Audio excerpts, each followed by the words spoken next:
Purihin ng Diyos, purihin ng ating Panginoon.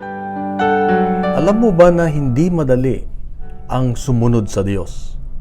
Sa Ebanghelyo ngayon makikita natin na pinapaalala ng Diyos muli na ang pagsunod sa Kanya ay kailangan yung tinatawag na total commitment, yung tatalikuran mo ang lahat at ikaw ay magbibilang kung kaya mo ba yung pagsunod sa Diyos. Kaya ang hamon ng Diyos sa atin ngayon ay unang-una, pag tayo ay susunod sa Diyos, didesisyonan nating tatalikuran ang lahat.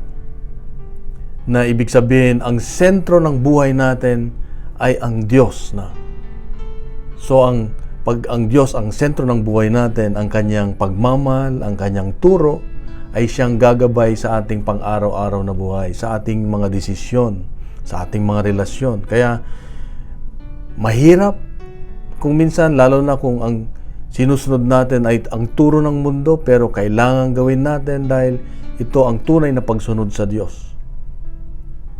Pangalawa ay yung sakripisyo. Kailangan sa pagsunod natin sa Diyos ay handa tayong magsakripisyo.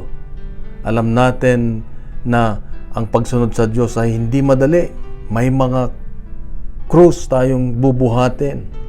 May mga pagsubok sa pagsunod sa Diyos. Pero hindi dapat tayo manghina. Hindi dapat tayo mawala ng pag-asa. Dahil ito ang paraan, ito ang tunay na pagsunod sa Diyos. Yung mawawala na yung komportable mong buhay. Dahil ang susundan mo ay yung kung ano yung nais o gusto ng Diyos na ipagawa sa atin.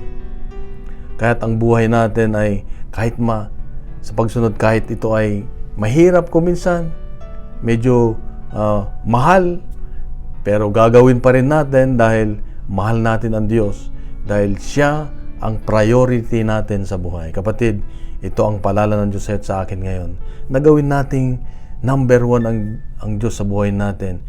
Above all, yung mga relasyon natin, at sa sentro ng buhay natin, siya dapat yung nasa gitna lagi.